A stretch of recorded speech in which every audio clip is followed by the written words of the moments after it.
My wife's sister, who seemed perfect, was having an affair. I revealed this to the whole family, and the truth I shared ended up damaging our marriage. Growing up as the sole child in a fractured household, the dynamics of a close-knit family eluded me. The divorce of my parents during my youth resulted in sparse contact with either of them, leading me to navigate my teenage years among various relatives and foster homes. This unstable upbringing sculpted my views on relationships and family, instilling a deep caution towards emotional connections. That was until I met Lisa, a 30-year-old woman who would later become my spouse. We crossed paths 6 years ago at a community gathering, thanks to friends who believed we would connect well. Lisa embodied everything I was not: warm, extroverted, and intimately bonded with her family. Her family was tightly woven, featuring 2 elder sisters, Nellie, 35, and Rachel, 33, and parents whose romance was still vibrant after 40 years. Our initial encounter was less than smooth. Nervous and clumsy, I managed to spill my drink across the table and stumbled through our conversation.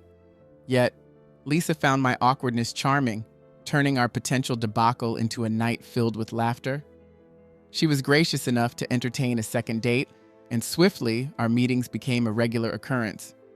However, during our third date at a quaint Italian eatery, I noticed an anomaly: a woman adorned in sunglasses and a hat who seemed overly interested in our interactions. She would conceal herself behind her menu whenever I attempted to make eye contact, but her gaze was palpable. Feeling uneasy, I suggested we cut the evening short, but Lisa dismissed it with laughter. It later came to light that the mysterious observer was Nellie, Lisa's eldest sister, who had been sent to scrutinize me on behalf of her sister, a testament to the sisters' deeply intertwined lives. As my relationship with Lisa deepened, I began to understand the complex tapestry of her family's connections. They disclosed every facet of their lives to one another, including the private aspects of our relationship. I inadvertently caught Lisa sharing a laugh with her sisters over our first intimate encounter, detailing it with a level of specificity that left me uneasy. When I voiced my discomfort, Lisa brushed it aside, suggesting I was simply unaccustomed to the nature of sibling bonds. Despite my hesitations about her family's intricate dynamics, my affection for Lisa deepened profoundly. She possessed a unique ability to acknowledge and understand me in ways I had never known. After 2 years together, I felt compelled to propose. I orchestrated an elaborate proposal at the community center where we initially connected, recruiting our mutual friends to adorn the venue with fairy lights and blooms. As I knelt before her, Lisa's response was immediate: tears of joy and an enthusiastic yes, cutting my prepared speech short. Our engagement signified a new chapter, yet it also introduced fresh hurdles. A contentious issue arose during our wedding planning involving Nellie, who had eloped with her spouse Vaughn, 37, 8 years prior. Regretting her modest wedding, Nellie pushed for a vow renewal, though Vaughn resisted, citing financial priorities for their twin daughters, aged 6. The situation escalated as the sisters united against Vaughn's pragmatic stance. I tentatively sided with Vaughn, suggesting the importance of focusing on their children's futures, but Lisa dismissed my perspective. The sisters' solidarity was formidable, and I witnessed firsthand their readiness to challenge any dissenting views. Vaughn remained steadfast, refusing to succumb to the familial pressure, which only fueled their resolve. Our wedding day, however, was when the real chaos unfolded. Unbeknownst to me, Lisa had consented to Nellie wearing a white dress, effectively turning our wedding into a dual ceremony. I was utterly taken aback and incensed. Our day had been hijacked for Nellie's second chance. This revelation came to me mere hours before the ceremony, overhearing Nellie and Lisa delighting in their co-opted celebration. I took Lisa aside and we found ourselves in a heated dispute in the church's basement. Feeling betrayed and disregarded, I couldn't grasp how my feelings seemed so irrelevant to her. Lisa's genuine astonishment at my upset only deepened my distress. Couldn't she see the inappropriateness of her decision? Eventually, we reached a compromise. Nellie would wear a cream dress instead of stark white, and we discarded the idea of a joint ceremony. Yet, the hurt lingered. Throughout our wedding day, resentment gnawed at me, making me feel like an outsider. Our arguments continued afterward, and although Lisa eventually acknowledged her overstep and agreed to establish boundaries with her sisters, the notion of being perennially peripheral in my own marriage haunted me. In the ensuing months, there was a temporary improvement, but the sensation of vying for Lisa's attention persisted. The sisters' constant interactions, texting, calling, and meeting up without their partners, sharing inside jokes and memories I couldn't touch, alienated me further. This shared sense of exclusion brought Vaughn, Nellie's husband, and me closer, and we began to spend more time together. About 6 months ago, a revelation shook me. While at a distant coffee shop, I observed Nellie entering with a man who clearly wasn't Vaughn. Their flirty demeanor and intimate exchanges, capped with a parting kiss in the parking lot, left me reeling. Vaughn, a dedicated software engineer who often worked overtime for his family, deserved better than this deceit. Compelled to act, I embarked on a discreet investigation. Over the following weeks, I uncovered that Nellie regularly met this man, Mark, 34, a college acquaintance she had reconnected with on social media. They met every Tuesday and Thursday afternoon, their behavior unmistakably that of a couple. Determined to expose this affair, I devised a plan. I persuaded the coffee shop owner to organize a customer appreciation event complete with games and prizes, one of which was a cutest couple contest. This setup would provide the perfect stage to reveal the truth. I orchestrated a family outing to the coffee shop under the guise of a fun, spontaneous get-together, keeping the true purpose hidden even from Lisa. Upon our arrival, Nellie and Mark were already there, deeply engrossed in each other's company. To everyone's shock, they won the cutest couple contest and were openly affectionate as we walked in. The sight devastated Vaughn and left Lisa appearing physically ill. Nellie's feeble attempts at explanation fell on deaf ears, and Vaughn stormed out with Nellie in pursuit. The rest of us were rooted to the spot in dismay. Lisa's parents were livid, and Rachel dissolved into tears. While I feigned surprise, internally, I felt a sense of vindication as Nellie's deception was publicly unveiled. The repercussions were swift and severe. Vaughn demanded Nellie leave their home, their daughters remained with him, and Lisa's parents virtually disowned Nellie. Rachel found herself caught between her siblings. The most jarring revelation for me was that Lisa had known about the affair. Nellie had confided in her, claiming Vaughn was emotionally neglectful, a claim I knew to be false, and that Mark was aiding her plans to escape. Lisa's decision to shield her sister shattered my trust. I struggled to reconcile this betrayal, our communication dwindling to the bare minimum. The idealistic image of the family I thought I had married into was crumbling. Update 1. A week has passed since the exposure of the affair, and the fallout has been tumultuous. The cohesive family dynamic I had entered is now fragmented, with loyalties and relationships stretched to their limits. Lisa and I are still not talking properly. My disappointment in her grew each day we spent in strained silence. Then, just yesterday, Lisa broke the ice, suggesting we needed to discuss things. A part of me held out hope for an apology, or at least an explanation. Instead, she blindsided me with a request that shook me to my core. Lisa's request left me stunned. She wanted Nellie to stay with us temporarily as Vaughn had refused to take her back and their parents had distanced themselves. The audacity of her plea, coupled with her apparent disregard for the emotional toll this ordeal had on everyone, was infuriating. At that moment, my accumulated frustration and anger erupted. I firmly told Lisa that under no circumstances would I agree to shelter someone who had so blatantly betrayed her own spouse. I reminded her of the palpable sorrow in Vaughn's eyes and the turmoil Nellie had inflicted on her own family. How could Lisa even contemplate supporting someone who had so grievously wronged their partner? Taken aback by my strong reaction, Lisa became defensive and raised her voice, arguing that I was misinformed about the entire situation. As she defended her stance, a troubling narrative unfolded. Nellie had apparently painted Vaughn as controlling and emotionally oppressive, casting Mark not as a disruptor but as a savior aiding her escape from a dire marriage. I immediately dismissed this version of events. Everyone who knew Vaughn recognized him as supportive and laid back. If Nellie was truly in distress, Why hadn't she confided in her parents or Rachel instead of isolating the story to Lisa? The story didn't add up. Seeking some form of resolution, I proposed a condition. If Nellie could admit to fabricating the abuse story in front of the entire family, I would consider letting her stay with us for a while. It was a long shot, but I hoped it might prompt Nellie to own up to her actions. Lisa, seemingly hopeful, quickly reached out to Nellie. However, as I had anticipated, Nellie declined to confront the family. She continued to manipulate the situation, asserting that Lisa owed her unconditional support as her sister without any accountability.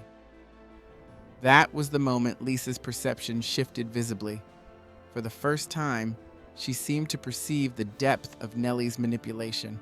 Her requests for honesty grew more forceful as Nellie continued to deny the truths. Eventually, under relentless pressure, Nellie capitulated and confessed that she had fabricated the abuse allegations to rationalize her affair to Lisa. Lisa was visibly shaken by the admission, abruptly ending the call and succumbing to tears. Holding her as she wept, I felt a torrent of emotions. My heart ached for her, witnessing the dissolution of her illusions about her sister. Yet, I also harbored resentment over her initial readiness to accept such grave accusations without substantiation. Her unconditional allegiance to her sister had nearly wrecked both her marriage and Vaughn's familial stability. It was a stark lesson in the perils of blind familial loyalty. In the aftermath, Lisa has severed contact with Nellie and expressed a desire to distance herself permanently. However, the fissures in our own relationship are profound. As I support Lisa through her realization and grief, my own pain lingers, and the trust we once shared has been profoundly disturbed. I'm uncertain if it can ever be fully restored. Meanwhile, the family dynamic continues to unravel. Vaughn remains stoic, maintaining a facade of strength for his daughters amidst his own heartache. Rachel finds herself in a delicate balance, aiding with the children while grappling with her conflicting feelings towards her sister's actions. Lisa's parents are incensed, completely disavowing Nellie. The family group chat, once buzzing with lively exchanges, now lies silent. Nellie, on the other hand, is desperately attempting to salvage her image, reaching out to those who might still listen, but her fabrications have alienated her significantly. Mark, the catalyst for her marital collapse, has since distanced himself, leaving her more isolated than ever. As for Lisa and me, the path to reconciliation appears daunting. We've contemplated couples therapy but remain hesitant. The journey to possibly mend our marriage looms large, fraught with uncertainty and the need for profound healing. For now, we're living in a strained calm, each of us processing our emotions and trying to determine our future path. The ideal family image I had embraced has crumbled, exposing a fragile structure of secrets and misguided loyalties. As we tread through this altered landscape, I'm left questioning the real strength of any relationship as viewed from the exterior. Update 2. The ensuing weeks have been a tempest of drama and intense feelings, with the situation escalating in complexity. Nellie, finding herself profoundly isolated, has reached out persistently to anyone who might listen. Her communications are relentless, her appeals for support becoming more desperate as days pass.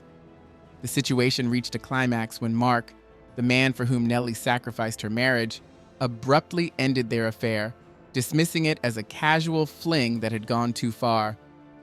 This left Nellie staggered, abruptly having to confront the breadth of her choices without the solace of the relationship she had counted on. With no other options, a distraught Nellie turned up at Rachel's apartment deep in the night. Her appearance was disarrayed, mascara smeared by tears, her clothes unkempt, and a strong scent of alcohol about her. In a state of desperation, she pounded on Rachel's door, weeping and threatening self-harm if not admitted. Rachel, ever the mediator within the family, hesitantly allowed her sister inside. Throughout the night, Nellie oscillated between self-pity and fury, decrying the injustice she felt subjected to. Rachel offered firm counsel, reminding her that these were the direct repercussions of her own decisions. However, Nellie's descent into self-destruction rendered her incapable of accepting this reality. The following morning, When Rachel suggested it was time for Nellie to leave, the situation escalated dramatically. Nellie barricaded herself in the guest room, refusing to exit. Her cries echoed through the door, lamenting her abandonment and lack of alternatives. Rachel, pushed to her limit, eventually called Vaughn for assistance. His arrival instigated yet another wave of dramatic exchanges. Nellie vacillated between pleading for forgiveness and blaming him for the collapse of her life. Vaughn, commendably, maintained his composure throughout her emotional outbursts. After prolonged discussions through the barricaded door, they finally reached a compromise. Nellie would temporarily return to live with Vaughn and their daughters as they navigated the divorce proceedings. Vaughn's decision was clearly for the benefit of his children. He made it unequivocally clear that their marriage was beyond repair, but he was prepared to tolerate Nellie's presence to preserve some semblance of normalcy for the girls. This situation highlighted Vaughn's strength of character, as he set aside his own anguish for his children's well-being. In a desperate bid to mend their fractured relationship, Nellie suggested couples counseling, but Vaughn immediately dismissed the idea. In a moment laden with raw candor, he told her that she had irreparably damaged their family the moment she chose to engage in the affair, and she must now face those consequences. It was a stern but necessary declaration, drawing a definitive boundary that left no ambiguity. Nellie is gradually coming to terms with the grim reality of her future: a divorce, the likelihood of losing primary custody of her daughters, and the daunting prospect of supporting herself independently for the first time in her adult life. Given that Nellie lacks a personal income, it seems inevitable that Vaughn will be awarded primary custody in the divorce. Meanwhile, Lisa is still reeling from the entire ordeal. She has become increasingly reclusive, barely interacting with the family as she contemplates her complicity in the unfolding drama. Lisa's feelings of guilt for abetting Nellie and shame for being deceived so easily are palpable. While I strive to offer patience and support, I must admit that a part of me still harbors resentment for her role in this debacle. To help Vaughn cope during this challenging period, I've begun organizing regular guys' nights with him, and Rachel's new boyfriend, Alex, 31, has joined us, fostering a new supportive circle. It's become an essential escape for Vaughn to momentarily distract himself and decompress. We've been buoying him up, encouraging him to consider dating again once he feels ready, emphasizing that he's a great catch and fully deserves a shot at happiness. Meanwhile, Nellie has turned to social media to craft her narrative as the wronged party. Her social media posts on Facebook and Instagram, filled with cryptic messages about forgiveness and second chances, are thinly veiled pleas for sympathy. However, her efforts spectacularly backfired when Lisa's mom decided enough was enough. In a sharply worded public comment, she swiftly quelled Nellie's attempts at gaining pity. Lisa's mom starkly reminded Nellie that if she was willing to air dirty laundry in public, she had plenty of her own she could reveal. The veiled threat had its intended effect, silencing Nellie's social media outbursts almost immediately. It was a moment of grim satisfaction amid the chaos, watching Nellie finally face tangible repercussions for her actions. The family dynamics have since undergone a significant transformation. The sisters, once inseparable, now find their bond tested, with Lisa and Rachel struggling to maintain their connection in Nellie's absence. Family gatherings that were once lively and warm now carry a tense and cautious atmosphere as everyone tiptoes around, wary of igniting further conflicts. It's astonishing how swiftly the facade of an idyllic family disintegrated. This situation serves as a stark reminder that the surface often masks a more complex and tumultuous reality. As for Lisa and I, we are progressing cautiously. The trust between us remains delicate, but through attending couples therapy, we are learning to communicate more effectively and address our underlying issues. The therapy sessions are aiding us in slowly rebuilding our bond. It's a gradual journey, but there's a budding hope that we might emerge from this ordeal stronger than before. Update 3. As 2 months have passed since the unraveling began, we are beginning to adapt to a new sense of normalcy. As the tumultuous past few months begin to settle, the changes wrought upon our lives are unmistakable. Nellie has finally moved out of Vaughn's home, a development that has brought palpable relief to everyone involved. The atmosphere in the house had grown increasingly strained, with Vaughn and Nellie finding it nearly impossible to share a space without conflict.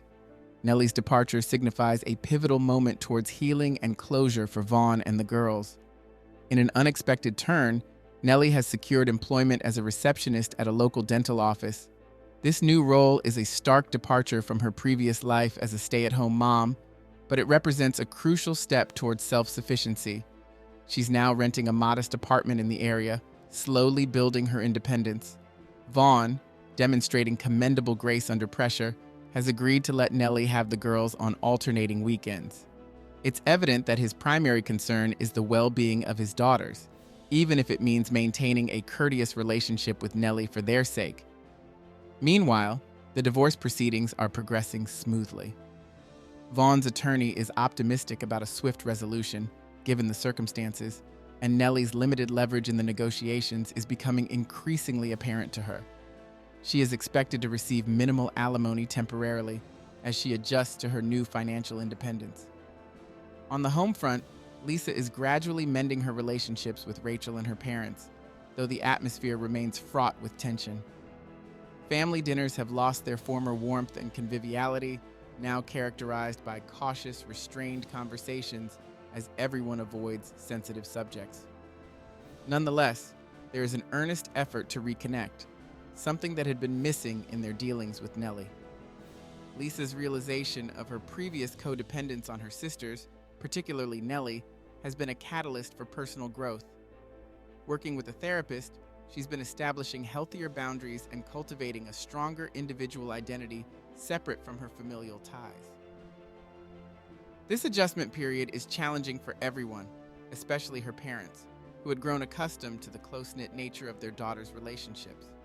Yet, through these trials, I witnessed Lisa's emerging strength and confidence, promising signs of her ongoing recovery and growth. The looming challenge now is Rachel's wedding next month, poised to be the first major family gathering since the scandal erupted, and the anticipation is fraught with anxiety. Nellie, conspicuously uninvited, has stirred additional unrest by attempting to guilt Rachel into reconsidering her exclusion, appealing to familial bonds. However, Rachel displayed unexpected resolve. She categorically refused Nellie's plea, prioritizing the positivity and joy of her wedding day over familial obligation. Vaughn and the girls are set to attend, which inevitably introduces a complex layer of awkwardness. This will be Vaughn's first significant family function since the split, and the emotional weight of the occasion is not lost on anyone. Lisa and I have committed ourselves to ensuring a smooth celebration, taking on the role of peacemakers to deflect any potential disruptions. We are determined to safeguard Rachel's day from being marred by the lingering family tensions. Reflecting on recent events, I'm genuinely impressed by how Lisa has risen to the occasion. She has devoted considerable effort towards personal growth and fortifying our marriage. Thanks to couples therapy, our communication has improved markedly, and we understand each other better, navigating our issues with greater finesse. This entire ordeal has served as a profound reminder of the importance of prioritizing our relationship. Vaughn, meanwhile, is gradually reclaiming his spirits. Our regular guys' nights have become a crucial part of his recovery, allowing him a space to unwind and reconnect with his former self. Although he's not ready to dive back into dating, understandably so, he's beginning to rediscover his usual demeanor, marked by an easier laugh and a restored lightness that had been absent in the wake of Nellie's betrayal. I'm confident that he will emerge from this ordeal with newfound strength. Reflecting on the tumultuous past months, it's astonishing to witness the transformation from what appeared to be a picture-perfect family to a collective of complex, flawed individuals, each grappling with their unique challenges and vulnerability. This journey, though fraught with difficulties, has stripped away the superficial facade, paving the way for more genuine and honest relationships. Despite the hardships, I'm optimistic that this will lead us to become a stronger, more cohesive unit. This ordeal has been a catalyst for growth, revealing the true resilience and depth of our family bonds.